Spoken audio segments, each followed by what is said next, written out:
जय श्रीराम. जयाचा जनी जन्मनामार्थ झाला, जयाने सदा वासनामात केला. जयांच्या मुखी सर्वदा नाम कीर्ती, नमस्कार त्या ब्रह्मचैतन्य मूर्ती. सद्गुरुनाथ महाराज की जय. जय जय रघुवीर समर्थ, श्रीराम समर्थ. जय श्रीराम. सगळ्यांना माझा नमस्कार.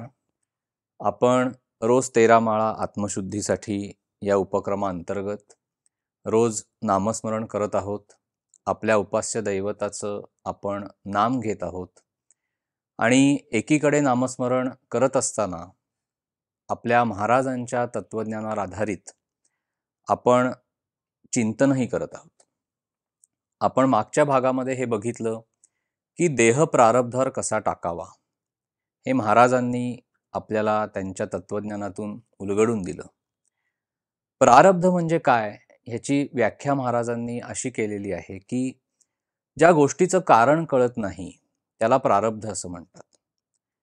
मग जेव्हा आपण प्रपंच करत असतो त्यावेळेला आपल्याला दोन्ही तऱ्हेचे अनुभव येतात. म्हणजे कधी आपल्या मनासारखं घडतं आणि कधी मनाविरुद्ध घडतं. म्हणजे जेव्हा एखादी गोष्ट मनासारखी घडते तर आपल्या मनामध्ये चटकन अशी भावना येते की ही गोष्ट फार उत्तम पद्धतीने प्रपंचात पार पडली किंवा प्रपंचामध्ये फार सुख झालं, एखादी गोष्ट मिळाली, मनासारखं घडलं, तर आपण पटकन म्हणतो की परमेश्वराची फार मोठी कृपा झाली. आणि ज्या वेळेला त्याच प्रपंचामध्ये काही कारणांनी काही दिवसांनी जेव्हा एखादी मनाविरुद्ध गोष्ट घडते किंवा घटना घडते, अघटित अशी घटना घडते, एखादा वाईट प्रसंग घडतो, कोणाचा अपमृत्यू होतो किंवा काही आजारपणं येतात, काही आर्थिक चटके सहन करावे लागतात, तर अशा वेळेला मनामध्ये अशी भावना येते की आपण देवाचं एवढं करतोय किंवा आपण महाराजांचे आहोत, मग आपल्या आयुष्यामध्ये असं कसं घडतंय. तर या दोन्ही गोष्टी आपण एकाच वेळेला अनुभवत असतो. म्हणजे ज्याप्रमाणे समुद्राच्या लाटा असतात किंवा भरती ओहोटी ज्याप्रमाणे समुद्राला येते, त्याप्रमाणे आपल्या आयुष्यामध्ये चांगल्याही घटना घडत असतात आणि थोड्याशा वाईट ज्याला आपण म्हणू शकतो किंवा मनाविरुद्ध किंवा अघटित अशाही घटना घडतात. आता ह्याचा संबंध भगवंताच्या कृपेशी कसा आहे हे आपण पाहणार आहोत. या भागामध्ये भगवंत कृपा करतो म्हणजे काय आणि भगवत कृपा कशी होते ती ओळखायची कशी आणि त्याचा आपल्या प्रापंचिक गोष्टींशी कसा संबंध आहे, पारमार्थिक गोष्टींशी कसा संबंध आहे, या सगळ्या गोष्टी आपण या भागामध्ये बघणार आहोत. आपण हे आधीही बघितलेलं आहे की भगवंताच्या जेव्हा स्मरणामध्ये आपण राहतो त्यावेळेला आपली सत्सद्विवेक बुद्धी जागृत असते.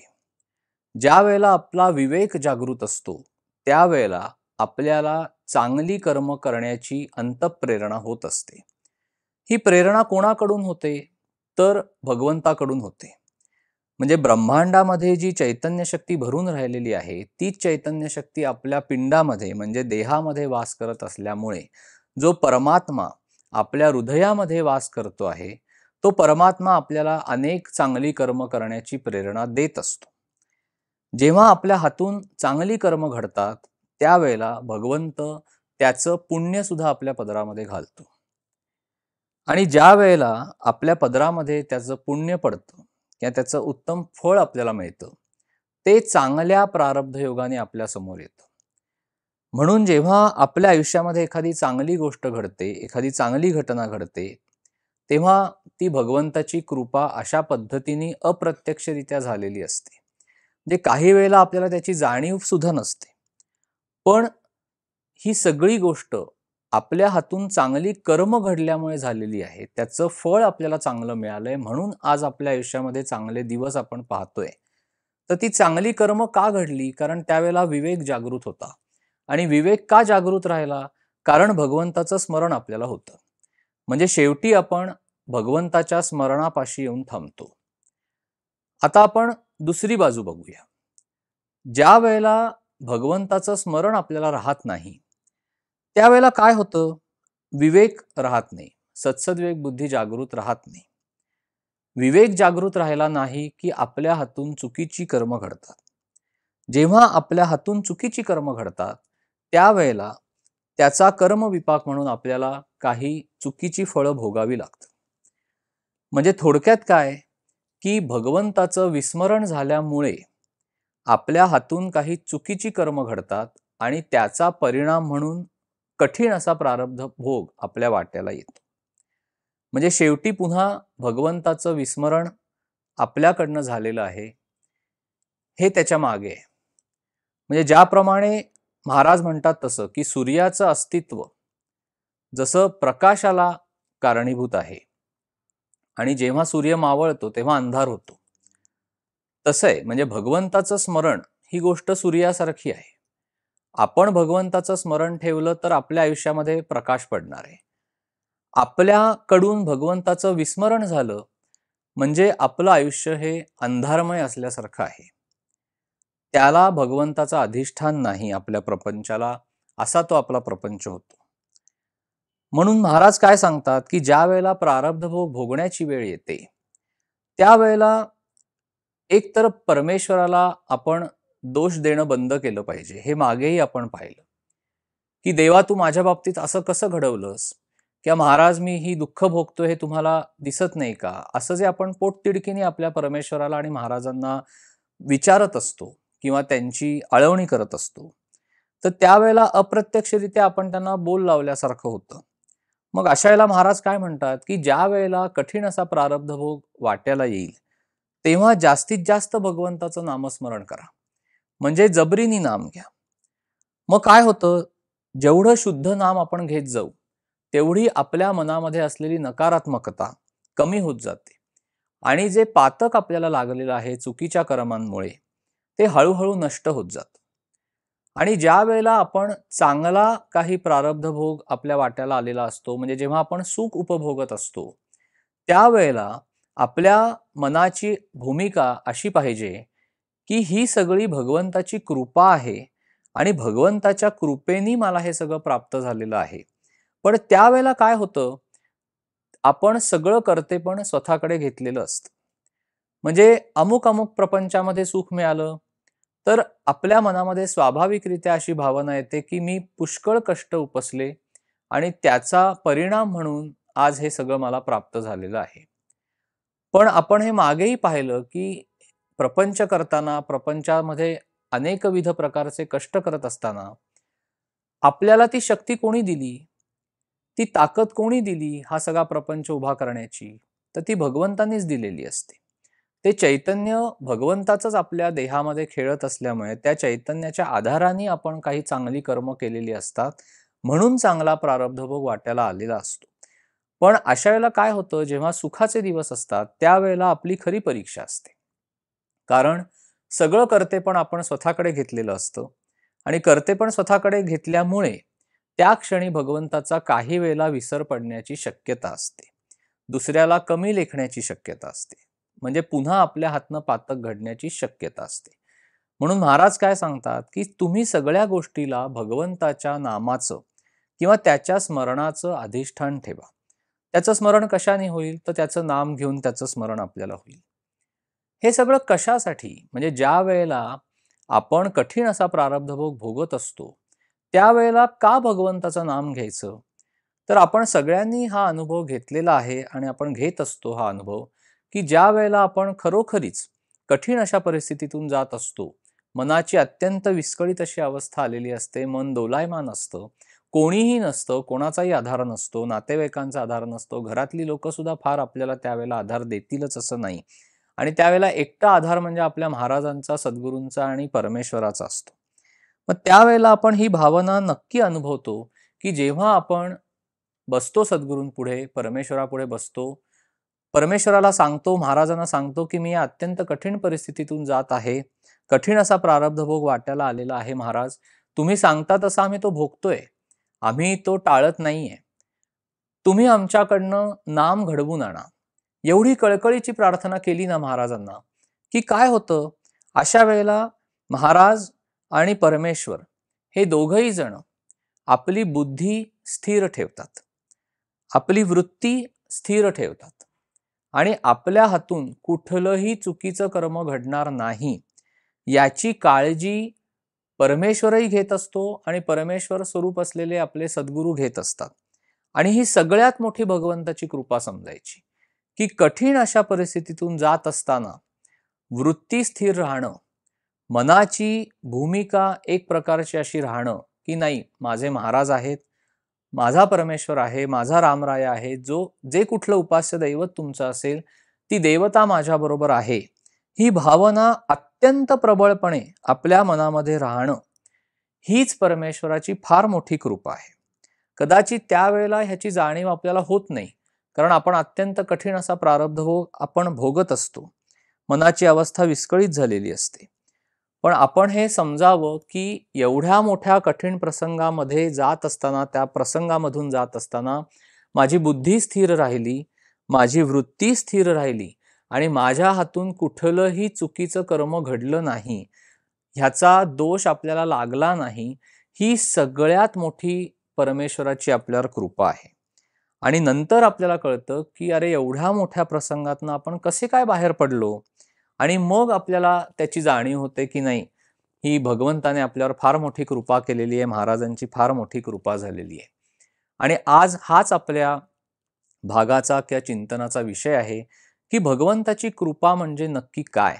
कारण काय होतं, आपण एखादी प्रापंचिक गोष्ट मिळाली, आपल्या मनासारखं सगळं झालं की आपण पटकन म्हणतो की हा, महाराजांची कृपा झाली, भगवंताची कृपा झाली. हे खरंच आहे, आपण आता त्याचं सगळं विश्लेषण बघितलं. पण इथे मेख अशी आहे की ज्या वेळेला आपल्या मनाविरुद्ध गोष्ट घडते किंवा आपल्याला कठीण प्रारब्ध भोग असा भोगावा लागतो आपल्या काही चुकीच्या कर्मांमुळे, तर त्याचा दोष आपण परमेश्वराला देतो किंवा महाराजांना देतो, किंवा मनातल्या मनात कुठेतरी ही भावना येते की अरे, एवढं सगळं करून सुद्धा हे असं काय होतंय. तर तिथे आपणच पुन्हा दोष उत्पन्न करून घेतो. अशा वेळेला आपल्याला फार सावध राहावं लागतं. म्हणून महाराज आपल्याला ह्या भागामधून, आपण महाराजांच्या तत्वज्ञानाचा जो अभ्यास करणार आहोत किंवा चिंतन करणार आहोत, ते हेच करणार आहोत की भगवंताची कृपा म्हणजे नक्की काय आणि ती कशी समजावी. म्हणजे भगवंताची कृपा झालीये हे मला कसं कळणार. कारण आपण भगवंताच्या कृपेचा संबंध फक्त प्रापंचिक गोष्टी मिळण्याकडे लावतो. म्हणजे आपला प्रपंच सुखाचा व्हायला पाहिजे, त्याच्यामध्ये सगळ्या गोष्टी पाहिजेत, मला जे हवं आहे ते सगळं देवानी पुरवलं पाहिजे, महाराजांनी पुरवलं पाहिजे, म्हणजे त्याची आपल्यावर कृपा आहे. ही खुणगाठ एवढी मनाशी पक्की बांधून ठेवलेली आहे की त्या प्रपंचाच्या पलीकडे भगवंताची कृपा खरं तर काम करत असते, हे आपल्या जाणीवेत सुद्धा नसतं. तर महाराज काय सांगतात ते आपण पाहूया. महाराज काय सांगतात, भगवंताची कृपा झाली आहे कधी समजावं, की महाराजांचं वाक्य आहे की ज्याच्यावर भगवंताची कृपा होते त्याच्याच मुखामध्ये नाम येते. म्हणजे आता आपण अभ्यास करूया की आपल्या मुखामध्ये नाम येतंय का. येतंय. म्हणजे आपल्यावर भगवंताची कृपा आहे हे पक्क मनाशी बांधून ठेवा. भगवंताच्या कृपेनेच त्याचं नाम आपल्या मुखामध्ये येतं. ज्याची गती नाही उत्तम जाणं, त्याला रामाचे नाम नाही होत सहन, हे महाराजांनी सांगून ठेवलेलं आहे.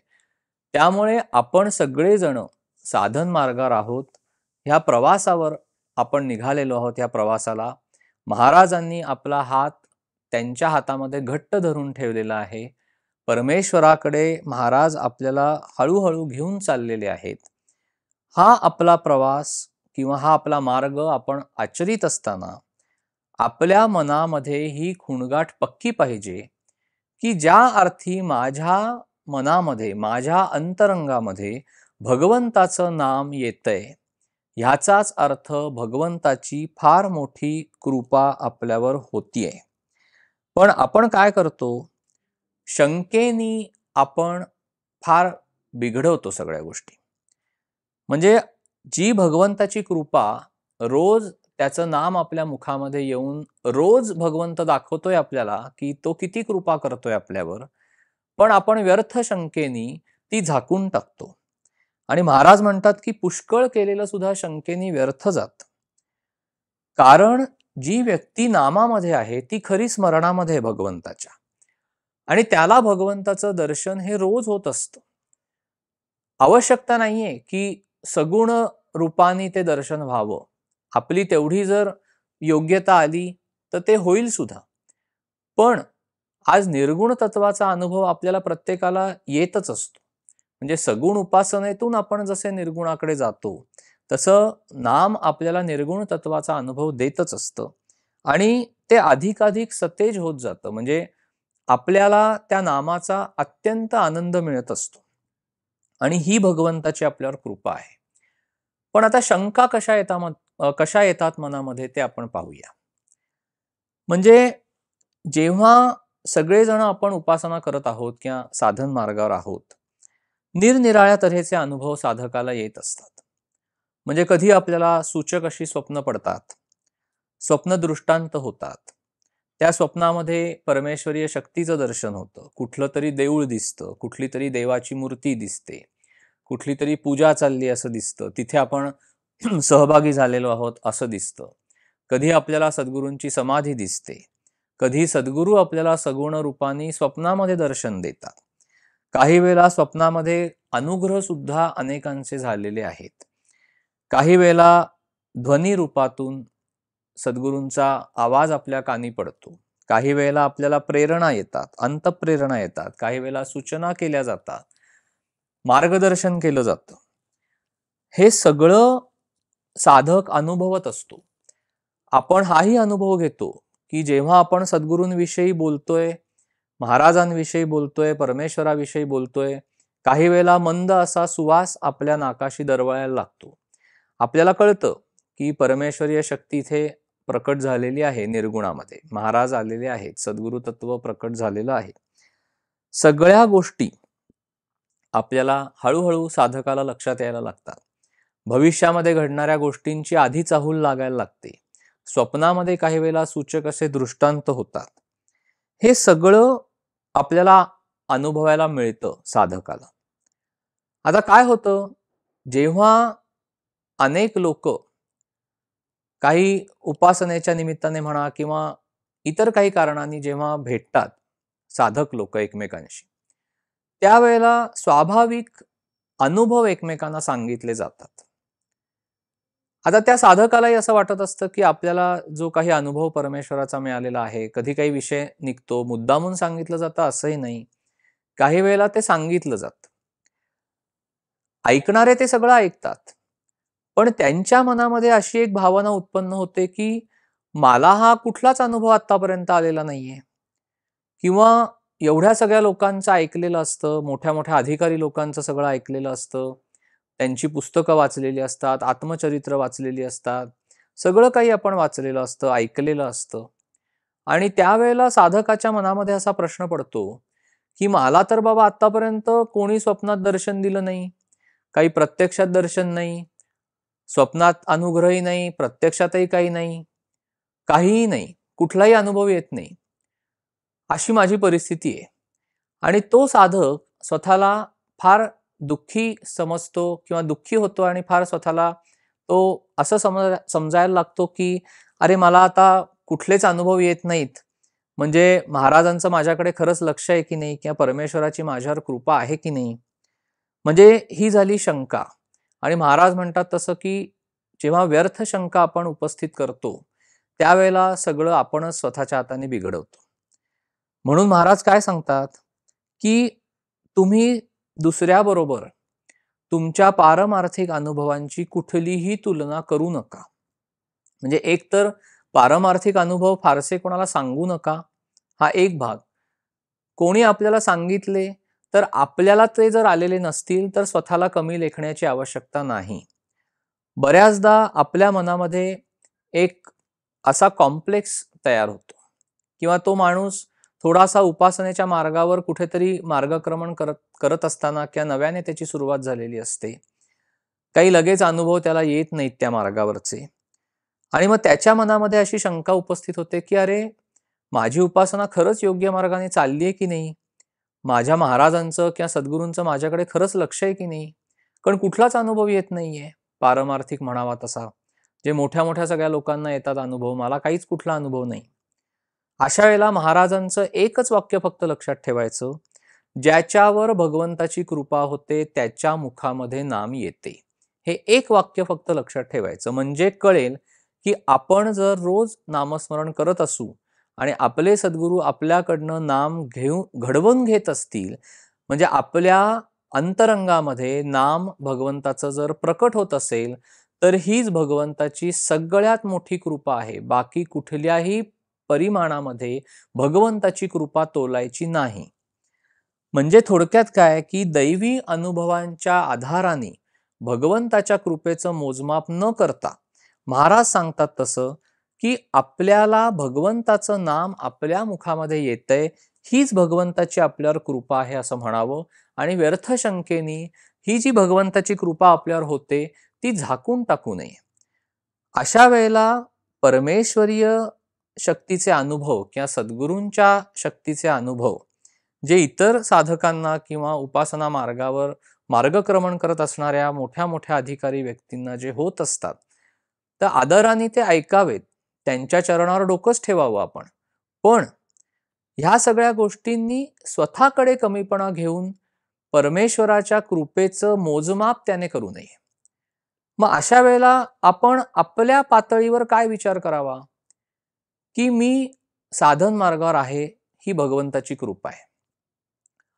मला खूप चांगलं साधन करायचं आहे, मला भरपूर नामस्मरण करायचं आहे, मला महाराजांना ज्या गोष्टी आवडतात त्या मला करायच्या आहेत, मला भरपूर नाम घ्यायचे, मला छान सगुण उपासना करायची, मला भरपूर अन्नदान करायचंय, म्हणजे ह्यात करते पण नाही. हे सगळं व्याकरण दृष्ट्या आपण बोलतोय. ह्यात कुठलंही करते पण नसतं, कारण ह्या सगळ्या गोष्टी महाराज घडवून घेत असतात. मग ज्या वेळेला साधकाला असं वाटतं, की ह्या सगळ्या गोष्टी ज्या ज्या सद्गुरूंना आवडतात, ज्या सद्गुरू तत्वाला आवडतात, ज्या परमेश्वरीय तत्वाला आवडतात, त्या सगळ्या काही करण्याची मला इच्छा आहे आणि त्याप्रमाणे मी पुढे चाललेलो आहे आणि सद्गुरू माझ्याकडनं रोज नाम घडवून आणत आहेत. रात्री झोपताना मी परमेश्वराचं नाम घेऊन डोळे मिटतो. जेव्हा सकाळी जाग येते त्यावेळेला आपल्या अंतरंगातून श्रीराम जयराम जय जयराम असा नाद आपल्याला ऐकायला येतो, किंवा आपलं उपास्य दैवत जे असतं त्याच्या मंत्राचा किंवा नामाचा नाद आपल्याला अनाहत असा ऐकायला येणं. मग ठराविक वेळेला पहाटे महाराजांनी किंवा सद्गुरूंनी आपल्याला उठवणं, मग आपण बैठक घालून त्यांच्या पुढे बसणं, सद्गुरूंना आवाहन करणं, त्यांच्या चरणावर डोकं ठेवणं, मानस पूजेमध्ये सर्व काही गोष्टी आपण सद्गुरू जे घडवून आणत असतील त्या सगळ्या काही गोष्टी आपल्याकडनं घडणं, त्यांना आनंददायी अशा सर्व काही गोष्टी आपल्या हातनं घडणं, म्हणजे शुद्ध अंतःकरण ठेवून शुद्ध आचरण आणि त्याला नामाचं अधिष्ठान, हे सगळं घडणं. आणि हे सगळं घडत जाता जाता मनाची अत्यंत आनंदाची आणि समाधानाची स्थिती अनुभवणं, मनाची भावना अत्यंत तरल बनणं, कोणाविषयी मनामध्ये द्वेष किंवा मत्सर उत्पन्न न होणं, कुठलीही तुलना न करणं, कुठलाही अहंभाव पटकन जागृत न होणं, रागाचं किंवा क्रोधाचं प्रमाण कमी कमी होत जाणं, बैठक चांगली तयार होणं, मानसिक स्वास्थ्य चांगलं मिळणं, मनाची अवस्था स्थिर राहणं, बुद्धी स्थिर राहणं, वृत्ती स्थिर राहणं, ही सगळी भगवंताची कृपा आहे, ही सगळी सद्गुरूंची कृपा आहे. त्यामुळे दैवी अनुभवांमध्ये भगवंताच्या आणि सद्गुरूंच्या कृपेचं मोजमाप करत बसायचं नाही, असं महाराजांचं सांगणं आहे. पुढे महाराज काय सांगतात, की वृत्तीचं समाधान असणं ही भगवंताच्या कृपेची खूण आहे. म्हणजे महाराज आपल्याला कसं पटवून देत आहेत, की भगवंताची कृपा म्हणजे नक्की काय हे आपण समजून घेतलं पाहिजे. कारण आपण प्रत्येक वेळेला त्याचा संबंध प्रापंचिक गोष्टींशी लावतो. ठीक आहे, तो भाग आहेच आहे. जेव्हा भगवंताची कृपा होते तेव्हा तुम्हाला प्रपंचातल्या सर्व काही गोष्टी मिळणार. महाराज म्हणतात तसं, की तुम्ही त्या रामाचं भजन केलं तर तो 2 वेळच्या आमटी भाताला तुम्हाला कमी करणार नाही. तुम्हाला प्रपंचातलं सगळं सुख मिळणार. तो राम द्यायलाच उभा आहे, तो दाता आहे, तो सगळं देणार. पण भगवंताची कृपा मोजायची कशामध्ये, भगवंताची कृपा समजून कशी घ्यायची, तर आपण आता बघतोय त्याप्रमाणे भगवंताची कृपा होणं म्हणजे त्याचं नाम आपल्या मुखामध्ये येणं, ही पहिली खूणगाठ आहे. दुसरी खूणगाठ महाराज काय सांगतात, की वृत्तीचं समाधान असणं ही भगवंताच्या कृपेची खूण आहे. म्हणजे पहा की जी व्यक्ती साधनेमध्ये उपासनेमध्ये रममाण झालेली आहे आणि अत्यंत समाधानी आहे, अत्यंत आनंदी आहे, अशा व्यक्तीला जेव्हा आपण भेटतो तेव्हा त्या व्यक्तीच्या चेहऱ्यावरचा आनंद असा विलसत असतो, त्याच्या चेहऱ्यावरचं समाधान असं ओसंडून वाहत असतं. अशी जेव्हा नामधारक व्यक्ती आपल्याला भेटते आयुष्यामध्ये कधी आणि आपण त्यांच्या चरणाशी बसतो आणि फक्त बघतो त्या व्यक्तीकडे, तेव्हा ती व्यक्ती अत्यंत आनंदामध्ये मग्न असते, अत्यंत समाधानी असते. ही त्या व्यक्तीवर असलेली भगवंताची कृपा आहे. म्हणजे साधारण प्रापंचिक माणसाची भावना कशी असते की अमुक अमुक एखादी गोष्ट प्रपंचामध्ये माझ्याकडे आहे आणि म्हणून मी सुखी आहे. तर महाराज म्हणतात की अशा वृत्तीमध्ये फारसा राम नाही. माझ्याकडे काहीही नसताना किंवा मला हवी असलेली गोष्ट माझ्या प्रपंचामध्ये जरी नसली तरी सुद्धा माझ्या वृत्तीचं समाधान टिकून राहतं आणि ती वृत्ती भगवंताच्या चरणाशी स्थिर राहते. हेच परमार्थाचं खरं मर्म आहे. म्हणजे आज सुख मिळवण्याच्या आपल्या सगळ्या कल्पना ह्या खोट्या ठरलेल्या आहेत. म्हणजे आपण भौतिक सुखाच्या मागे अक्षरशः जग धावतंय. आपण सगळेजण धावतोय. कारण प्रपंच आपल्याला टाकता येत नाही. त्या प्रपंचाला जो काही पैसा कमवावा लागतो, तो मिळवण्यासाठी आपल्याला कष्ट करावे लागतात. दिवसभर आपल्याला घराबाहेर राहावं लागतं. सगळं काही करावं लागतं. आपण भौतिक सुखाच्या पाठीमागे अक्षरशः धावतोय.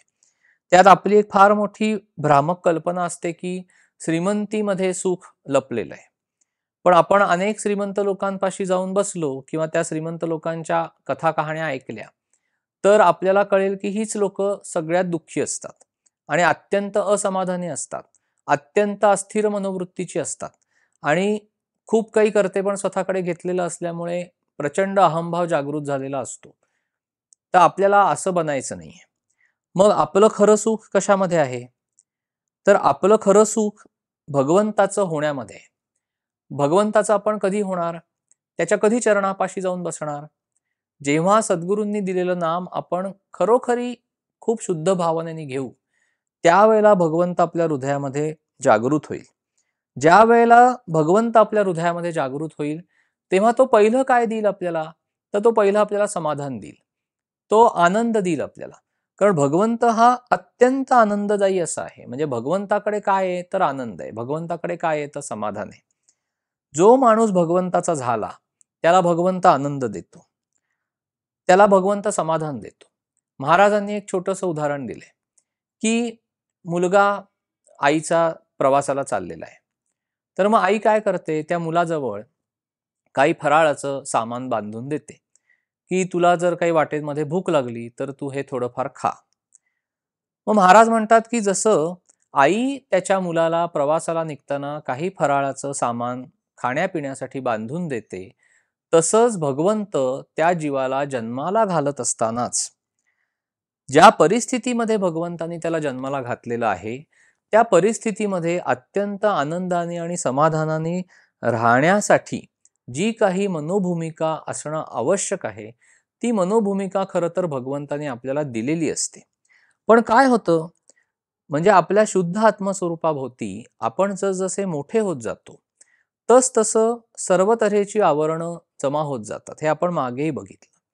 म्हणजे ती जी सगळी काही अशुद्धता असते किंवा विषय विकार आणि वासनांची जी कोळिष्टकं जाळी जळमट सगळी आपण त्या शुद्ध अशा आत्मस्वरूपाभोवती आपणच ती जमा करत नेलेली असतात. त्यामुळे आपल्याला भगवंत लांब राहतो. जिथे खरं समाधान आहे, जिथे भगवंत आहे, जिथे भगवंताच्या नामाचं अधिष्ठान आहे, तिथे परमेश्वरीय शक्ती त्या जीवाला मदत करतात. आणि जिथे भगवंताचं अधिष्ठान नाही, जिथे भगवंताचं स्मरण नाही, तिथे मात्र बाहेरची परिस्थिती त्या जीवाला बाधक ठरते. म्हणजे आपण समाधानी राहण्यासाठी महाराज म्हणतात की तुम्ही फक्त नाम घ्या.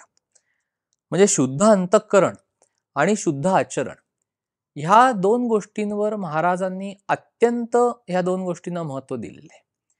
पण महाराज म्हणतात की तुम्ही समाजामध्ये वावरत असताना आपण जे चांगलं वागतो ते का चांगलं वागतो? कारण लोकांनी आपल्याला नावं ठेवू नयेत, त्या लोकांच्या भीतीने आपण चांगलं वागतो. पण मनामध्ये काय आहे ते आपल्या सद्गुरूंना आणि परमेश्वराला चांगलं माहिती असतं. मग अशा वेळेला आपल्याला भगवंताच्या नामाचं अधिष्ठान ठेवून, आपली कर्म चांगली ठेवून आणि आपलं अंतःकरण शुद्ध ठेवून जर आपण भगवंताचं नाम घेतलं तर आपल्याला अत्यंत आनंददायी आणि समाधानाची प्राप्ती होते. आणि अशा तऱ्हेने वृत्तीचं समाधान राहणं ही भगवंताची कृपा आहे, असं महाराजांचं सांगणं आहे. म्हणजे ज्या वेळेला आपण प्रपंचामध्ये जगत असतो, छोट्या मोठ्या गोष्टी घडत असतात. एकीकडे आपण साधन मार्गावर असल्यामुळे आपलं साधनही एकीकडे चालू असतं. तर साधनी माणसाची किंवा नामधारकाची अशी मनाची अवस्था होते की प्रपंचामध्ये काहीही होवो, त्याचं समाधान भंग पावत नाही. म्हणजे जिथे जिथे असमाधानाच्या जागा त्याच्या प्रपंचामध्ये उत्पन्न होतात, म्हणजे काही तो साधन मार्गावर आहे म्हणून त्याला काही प्रपंच सगळा 100% त्याला मनासारखा मिळतो असं नाही. म्हणजे बऱ्याचदा साधन मार्गावर असणाऱ्या व्यक्तीचा प्रपंच हा थोडासा कठीणच असतो. कारण भगवंतानी किंवा सद्गुरूंनी ती केलेली एक तशी योजनाच असते की तो कठीण प्रारब्ध भोग एकतर त्याला भोगून संपवायला सांगतात महाराज किंवा सद्गुरू किंवा परमेश्वरीय तत्व. त्यामुळे बरेच साधन मार्गावर असणारे लोक फार कठीण प्रारब्ध भोग भोगत असतात. म्हणजे इतर लोकांना तितकासा तो कदाचित वाट्याला येणार नाही, पण उपासनेच्या मार्गावर चाललेल्या माणसाला काही वेळेला फार कठीण असा प्रारब्ध भोग भोगावा लागतो. ती एक प्रकाराने सद्गुरूंची योजनाच असते. तिथे आपली वृत्ती स्थिर राहते का, तिथे आपली बुद्धी स्थिर राहते का, ही भगवंताच्या कृपेची खूण आहे. आणि आपण ज्या वेळेला भगवंताच्या अनुसंधानामध्ये राहतो त्यावेळेला प्रपंचामध्ये ज्या काही अशा असमाधानाच्या जागा अधूनमधून निर्माण होत असतात की अरे हे मला हवंय पण हे मिळत नाहीये, मग आपण महाराजांना जाऊन सांगतो की महाराज बघा हे होत नाही, इथे खरं तर माझी चूक नाही पण घरातली व्यक्ती माझ्याशी बरोबर वागत नाही, किंवा बाहेर कामाच्या ठिकाणी मला असा असा त्रास आहे, किंवा हे मला मिळत नाही, किंवा हे मला हवं आहे पण खूप प्रयत्न करतोय पण हे नाही पदरात पडते. या सगळ्या असमाधानाच्या जागा आहेत. ह्या प्रत्येक माणसाच्या मनामध्ये ह्या असमाधानाच्या जागा असतात. त्याला सगळं काही 100% मिळत नाही, कोणालाच मिळत नाही. जो माणूस साधन मार्गावर आहे तो ह्या असमाधानाच्या जागा भगवंताच्या नामाने भरतो. म्हणजे महाराज काय सांगतात की जिथे जिथे असमाधान आहे, जिथे जिथे प्रपंचामध्ये दुःख आहे, जिथे जिथे वृत्ती तुमची थोडीशी अस्थिर होतीये, तिथे तिथे भगवंताचं नाम घ्या. ती असमाधानाची जागा भगवंताच्या नामाने भरून काढा. मग काय होतं, ती जागा भरली गेली की सगळीकडे समाधान. आणि म्हणून साधनी माणूस किंवा खऱ्या अर्थाने जो साधन करतोय, म्हणजे महाराजांना अपेक्षित असलेली उपासना जो करतोय तो खऱ्या अर्थाने समाधानी असतो. कारण त्याने त्याच्या प्रपंचातल्या उणीवा, त्याच्या प्रपंचातल्या असमाधानाच्या जागा ह्या सगळ्या भगवंताच्या नामाने भरून टाकलेल्या असतात. जिथे जिथे असमाधान त्याला जाणवतं ना, तिथे तिथे तो मनातल्या मनात नाम घ्यायला सुरुवात करतो. जिथे जिथे त्याला त्रास होतोय त्या परिस्थितीचा, तिथे तिथे तो मनातल्या मनात नाम घ्यायला सुरुवात करतो. तो त्या परिस्थितीतून बाहेर येतो. म्हणजे त्या माणसाचा कल मनाचा समाधान टिकवण्याकडे असतो. म्हणजे तो रडगाणं गात बसत नाही. साधनी माणूस कधीही रडगाणं गात नाही. तो काय म्हणतो की ठीक आहे, ही सगळी दुःख मला भोगायला महाराज देतायत ना, ती सगळी माझ्याच कर्मातनं उत्पन्न झालेले सगळे भोग आहेत, ते मी भगवंताच्या आणि सद्गुरूंच्या महाराजांच्या साक्षीने भोगीन. पण त्याचं वृत्तीचं समाधान मात्र टिकून राहील, ही भगवंताच्या कृपेची दुसरी खूणगाठ आहे. म्हणजे भगवंताचं नाम त्याच्याच कृपेने मुखामध्ये येणं ही पहिली खूणगाठ भगवंताच्या कृपेची. आणि दुसरी खूणगाठ म्हणजे वृत्तीचं समाधान असणं. म्हणजे प्रपंचामध्ये एखादी गोष्ट मिळाली किंवा नाही मिळाली ह्याच्याशी जो भगवंताच्या कृपेचा आपण सारखा संबंध जोडत असतो ना, त्याच्या पलीकडे आता आपल्याला जायला पाहिजे की आपली वृत्ती व्यवस्थित राहतेय का, स्थिर राहतेय का, समाधानी राहतेय का, नाही राहते का, असमाधानी आहोत का आपण, ह्याचा अर्थ अजून भगवंताची कृपा व्हायची आहे. ह्याचा अर्थ आपल्याला पुष्कळ नाम वाढवावं लागणार आहे, म्हणजे तेव्हा भगवंताची आपल्यावर कृपा होईल. मग महाराज काय सांगतात पुढे जाऊन की तुम्ही सतत नामस्मरण करा, म्हणजे तुमची वृत्ती समाधानी राहील आणि सगळ्या इच्छा तुमच्या आपोआप पूर्ण होतील. म्हणजे भगवंताला लबाडी खपत नाही. भगवंत हा दाता आहे. महाराजांनी सांगितलंय आपल्याला की भगवंत सगळं काही देणार आहे, पण तुम्ही प्रामाणिकपणे त्याच्यापाशी गेलं पाहिजे. तुम्ही मनामध्ये लबाडी ठेवून भगवंतापाशी गेलात की तुमची लबाडी भगवंताला कळते. आपलं जर मन स्वच्छ असेल तरच भगवंत आपल्याला पोटभर पुरवणार आहे. आपलं जर मन अशुद्ध असेल तर भगवंत हात आखडता घेतो. आपली जर खरी अनन्यता असेल तर तो आपल्याला सगळं काही देणार. म्हणजे महाराजांनी उदाहरण कसं दिलंय बघा, की आपल्या डोळ्यामध्ये एखादा बारीक कण जातो धुळीचा, तरी तो डोळा खूपच राहतो आपल्याला, जोपर्यंत ती डोळ्यातली घाण स्वच्छ होत नाही, डोळा स्वच्छ होत नाही तोपर्यंत. महाराज म्हणतात की तो डोळ्यामध्ये गेलेला धुळीचा इतका कण, त्याच्याही पेक्षा आपली लबाडी सूक्ष्म असते. म्हणजे वरपांगी आपण जगाच्या पुढे एक चांगुलपणाचा बुरखा घेऊन फिरत असतो, एक चांगुलपणाचा मुखवटा धारण केलेला असतो, पण मनामध्ये कुठला स्वार्थ आहे का, मनामध्ये काही द्वेष आहे का, मत्सर आहे का, विषय वासना विकार काय मनामध्ये दडलेलं आहे, हे सगळं लबाडी आहे का मनामध्ये, हे सगळं इतकी सूक्ष्म गोष्ट आहे, पण ती सुद्धा महाराजांना, सद्गुरूंना आणि भगवंताला कळत असते. त्याच्यामुळे भगवंतापाशी मात्र आपली लबाडी खपत नाही. आपण ती लबाडी घेऊन गेलो भगवंतापाशी की भगवंत हात आखडता घेतो. आपण शुद्ध भावनेने गेलो की भगवंत सगळं काही पुरवतो. म्हणजे थोडक्यात काय आहे की भावना शुद्ध पाहिजे. भावना शुद्ध कशी ठेवायची, तर त्याचं नाम घेऊनच ठेवायची. त्याचं स्मरण राखलं की आपल्याकडनं सगळ्या काही गोष्टी व्यवस्थित घडणार. मग त्याचं स्मरण कधी होणार, महाराजांनी सांगितलं मगाशी, की त्याच्याच कृपेने त्याचं नाम आपल्या मुखामध्ये येतं, त्याच्याच कृपेने त्याचं स्मरण आपल्याला होतं. ही भगवंताची कृपा आहे, हे आपल्याला समजून घ्यायचंय. हा बघा तिसरा भाग आपण बघितला. भगवंताची कृपा अजून कशी ओळखायची, की ज्या वेळेला कठीण असा प्रारब्ध भोग आपल्या वाट्याला आलेला असतो, त्यावेळेला आपल्याला तो भोग भोगण्याची ताकद किंवा शक्ती भगवंताकडनं मिळते, सद्गुरूंकडनं मिळते. ही भगवंताची कृपा आहे. म्हणजे संकट नाहीशी भगवंत करणार नाही, सद्गुरू ती नाहीशी करणार नाहीत. संकट नाहीसं झालं म्हणजे भगवंताची कृपा झाली असं जरी आपण वरपांगी म्हणत असलो तरी बऱ्याचदा सद्गुरू किंवा परमेश्वर तुमच्या प्रारब्ध भोगामध्ये ढवळाढवळ करत नाही. ते थोडा तुमचा प्रारब्ध योग मागे पुढे करतील, पण जे तुम्हाला भोगायचं आहे, तर सद्गुरू काय म्हणतात, महाराज काय म्हणतात, की तुम्ही हे भोगून संपवा. तुम्ही ते टाळता कशाला, तुम्ही भोगायला उभे राहा. ते भोगण्यासाठी जे काही पुरवायचंय बळ ते सगळं आम्ही पुरवतो. त्यावेळेला भगवंताची कृपा झाली असं समजावं.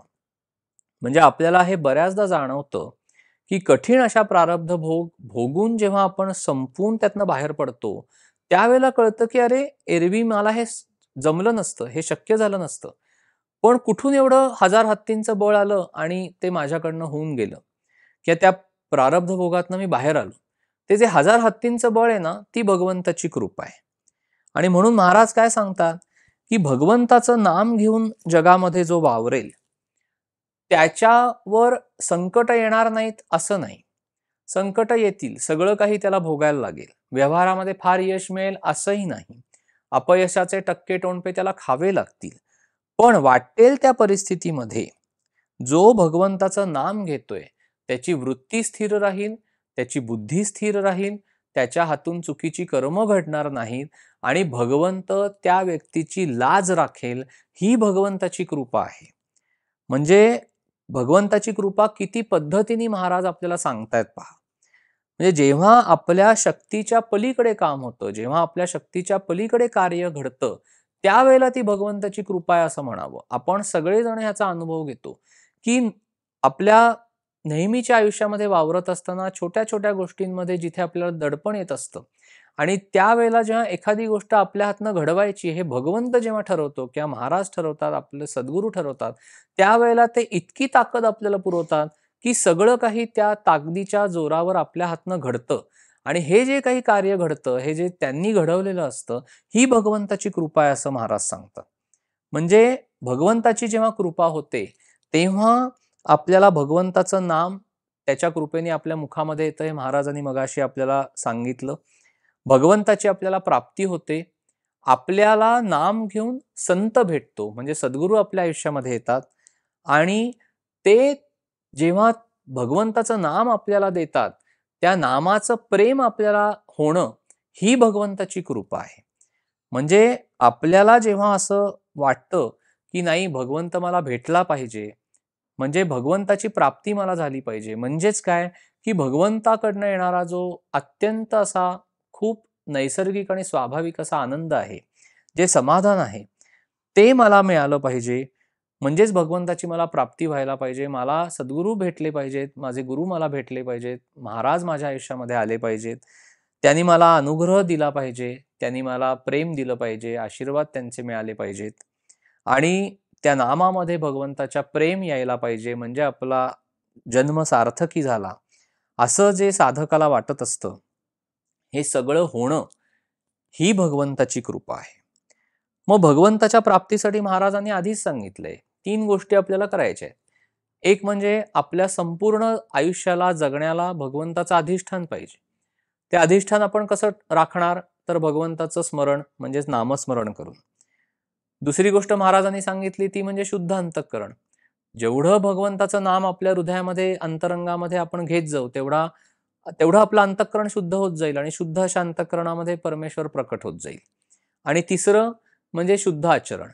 म्हणजे जेव्हा आपण नीतीची बंधनं पाळू, जेव्हा आपण कोणाविषयी द्वेष किंवा मत्सर मनामध्ये ठेवणार नाही, कोणाची आपण निंदा करणार नाही, आपलं आचरण शुद्ध असेल, आपण नीतीने वागू, अनितीचा व्यवहार आपण करणार नाही, हे सगळं जेव्हा आपण करू, अभिमान नसेल आणि सर्व लोक ह्या जगामध्ये राहणारे सुखी असू देत, ही भावना ज्या क्षणी आपल्या मनामध्ये निर्माण होईल ना, त्या क्षणी आपलं अंतःकरण शुद्ध झालंय असं समजावं.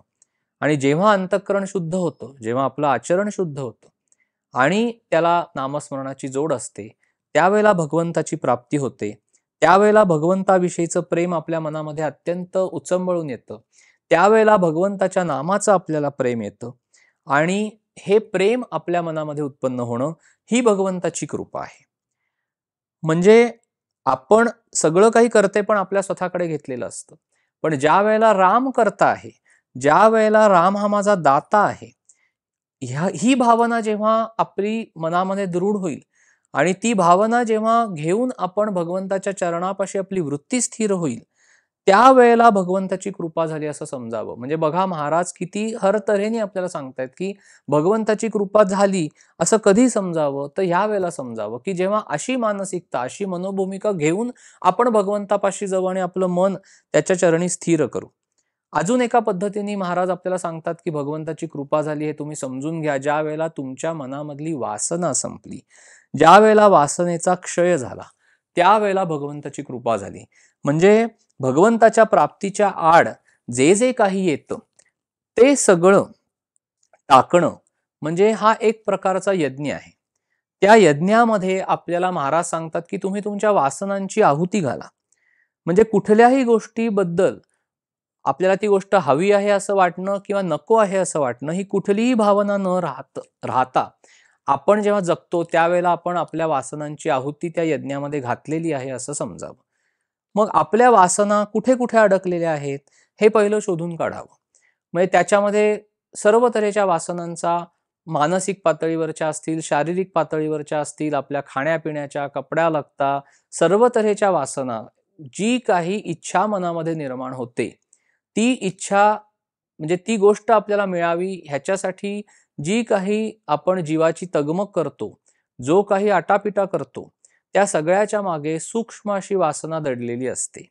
आणि आपल्याला आयुष्य जगत असताना जो काही मानसिक त्रास होतो, तो बऱ्याचदा ह्या वासनेतूनच उत्पन्न झालेला असतो. म्हणजे वासनेतून ती इच्छा प्रबळ होते. म्हणजे वासना मनाच्या अंतरंगामध्ये सूक्ष्म पातळीवर असते. ती वासना भोगण्यासाठी म्हणून आपण जेव्हा देहाची हालचाल करतो, त्यावेळेला आपल्याला मनाला सुद्धा कष्ट होत असतात आणि आपलं अनुसंधान कुठेतरी बिघडतं. त्यामुळे महाराज म्हणतात की रामाला जर तुम्हाला काही मागायचं असेल तर तुम्ही हे मागा की माझी इच्छाच ठेवू नकोस. म्हणजे कसं की जसं तुम्हाला देशील तसं मी स्वीकारीन. म्हणजे माझं आयुष्य जगताना मी कुठलीही इच्छा ठेवणार नाही. दिवस उगवला तो रामाच्या कृपेने उगवला, महाराजांच्या कृपेने उगवला. जसा जाणार असेल तसा तो माझ्या आयुष्यात प्रारब्ध योगानुसार जाणारच आहे. मग ह्याचा अर्थ असा नाही का की कुठली इच्छाच ठेवायची नाही, तर तसं नाहीये. पण इच्छा आणि वासना ह्याच्यामध्ये फरक आहे. आपण जेव्हा एखादी इच्छा ठेवतो तेव्हा ती पूर्ण झाली किंवा नाही झाली तरी त्याचं जर आपल्याला सुखदुःख बाधत नसेल, तर आपण त्याच्या पलीकडे गेलोय असं समजावं. म्हणजे मगाशी महाराजांनी सांगितलं तसं की ती आहुती आहे. पण ज्या वेळेला आपण आपल्या मनाची इतकी तगमग करतोय आणि ती वासना ही लाडावलेल्या कुत्र्याप्रमाणे असं महाराजांनी सांगितलंय, किती हड असं केलं तरी जसं ते कुत्रं आपल्या बाजूला सतत येत राहतं, ते बाजूला जात नाही, तशी ती वासना सतत येतच असते. आपल्यापाशी त्या वासनेचा सतत जोर राहत असतो. त्यामुळे त्या वासनेची आपल्याला आहुती द्यावी लागते. आणि म्हणून जेव्हा आपण त्या वासनेची आहुती देतो, ज्या वेळेला ती वासना मनातून क्षीण क्षीण होत जाते, त्यावेळेला भगवंताची कृपा झाली असं समजावं. आता अजून एका पद्धतीने भगवंताची कृपा अनुभवता येते. ती म्हणजे काय, की महाराज सांगतात की भगवंताच्या कृपेचा लोंढा जर फार जोराचा असेल, तर तो बंधारा फोडावा लागतो आणि ते सगळं पाणी बाहेर काढणं गरजेचं असतं. म्हणजे बंधारा फोडून पाणी बाहेर लावणं ह्याला परोपकार असं महाराजांनी म्हटलंय. म्हणजे काही व्यक्तींच्या बाबतीमध्ये असं होतं की त्यांच्यावर भगवंताची कृपा इतकी बरसते की त्यांना ती सगळी, जेव्हा जसं शेताचं उदाहरण महाराजांनी दिलेलं आहे की पाऊस पडणं किंवा न पडणं हे आपल्या हातामध्ये नाही, हे भगवंताच्या इच्छेनी किंवा कृपेनी तो पाऊस पडतो. म्हणजे आपण भगवंताच्या स्वाधीन असतो.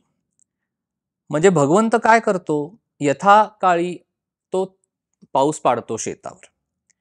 आता काही वेळेला कसं होतं की एखादं शेत हे थोडंसं खोलवर ठिकाणी असतं. मग काय होतं की त्यामध्ये पाणी साचतं. त्या शेतामध्ये पाणी साचलं की बऱ्याचदा ते जर पाणी पाट वगैरे लावून बाहेर काढलं नाही, तर सबंध पीक कुजून जातं आणि एक प्रकाराने ते सगळंच त्याचं तिथे थांबतं. अशा अर्थाने जर भगवंताच्या कृपेचा लोंढा फार जोराचा असेल, तर महाराज असं म्हणतात की तो बंधारा फोडून ते पाणी बाहेर सोडणं फार जरुरीचं असतं. म्हणजे काय की शेतामध्ये जेव्हा जास्त पाणी होतं, त्यावेळेला जेव्हा आपण ते सगळं पाणी बाहेर काढतो आणि दुसरीकडे ते वळवतो, त्यावेळेला पहिलं शेतही कुजत नाही आणि बाहेर काढलेलं पाणी जसं आजूबाजूच्या शेतांमध्ये पसरतं, तर त्या शेतांनाही सगळा फायदा होतो. तर बंधारा फोडून पाणी बाहेर लावणं ह्याचं नाव परोपकार असं महाराजांनी सांगितलंय. म्हणजे साधकाची जसजशी प्रगती होत जाते, तसं काय होत जातं की त्याला काही सिद्धी प्राप्त होतात. कुंडलिनी शक्ती जागृत होते, त्याला पुढचं सगळं दिसायला लागतं. एखादी व्यक्ती समोर आली की त्याचा प्रारब्ध भोग काय आहे ते त्या साधकाला कळायला लागतं. दुसऱ्याच्या मनातलं समजायला लागतं. तो साधक जे काही बोलतोय ते खरं व्हायला लागतं. म्हणजे भगवंताची कृपा अशा पद्धतीने उच्च अशा साधक आत्म्यावर किंवा त्या व्यक्तीवर, जीवावर बरसलेली असते. आता इथे फार सावधानता बाळगावी लागते आणि मोहाला बळी न पडता ह्या सर्व गोष्टींचा उपयोग स्वतःच्या स्वार्थासाठी न करता तो दुसऱ्याच्या भल्यासाठी करावा लागतो आणि तिथे त्या साधकाला अत्यंत परोपकाराने राहावं लागतं. म्हणजेच ह्या सर्व गोष्टींचा उपयोग त्याला दुसऱ्याचं हित साधून देण्यात करावा लागतो आणि ह्यालाच महाराजांनी परोपकार असं म्हटलंय. म्हणजे भगवंताची कृपा किती तऱ्हेनी काम करते आणि कसं हे सगळं सांभाळावं लागतं हेही महाराज आपल्याला सांगतात. मग ह्या भगवंताच्या कृपेचा आपल्याला अनुभव येणार कसा? तर त्याच्यासाठी आपल्याला अत्यंत शुद्ध असं अंतःकरण ठेवावं लागतं. म्हणजे भगवंत हा स्वयंपूर्ण आहे, तो सदैव आपल्या बरोबर राहणारा आहे, तो आनंदमय आहे, तो शुद्ध आहे. त्यामुळे त्याचं चिंतन करता करता त्या भगवंताचे सगळे गुण आपल्यामध्ये उतरत असतात. त्यामुळे जर शुद्ध अंतःकरण ठेवून आपण नाम घेतलं तर भगवंताच्या कृपेचा अनुभव आपल्याला लवकर येतो. मग भगवंताच्या कृपेचा आपल्याला अनुभव लवकर यायचा असेल तर आपल्याला अंतःकरण शुद्ध ठेवावं लागतं आणि पुन्हा जर अंतःकरण शुद्ध ठेवायचं असेल तर आपल्याला भरपूर नाम घ्यावं लागतं. म्हणजे महाराजांनी एक उदाहरण दिलंय की म्हणजे एक मुलगी होती, ती दिसायला फारशी चांगली नव्हती. तिला पुष्कळ ठिकाणी तिचे वडील दाखवत असत, पण ती नापसंत होत असे. पण एकदा काय झालं, एका मुलाने तिला पाहिलं आणि तो मुलगा म्हणाला की मला ही मुलगी पसंत आहे आणि त्या मुलाचं आणि त्या मुलीचं लग्न झालं.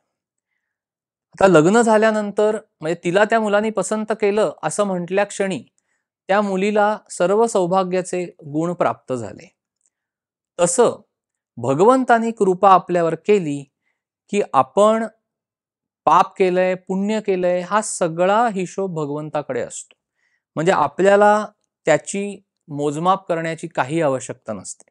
एकदा का भगवंताची कृपा झाली, आपण भगवंताशी पूर्णपणे अनन्यतेने राहिलो, त्याच्या चरणाशी आपली वृत्ती स्थिर झाली की त्याची कृपा झाली असं समजावं.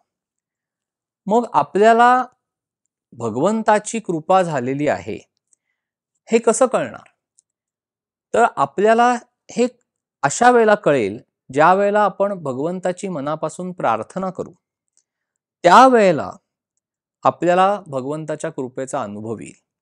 पण आपली देहबुद्धी भगवंताची प्रार्थना करण्यामध्ये आड येते.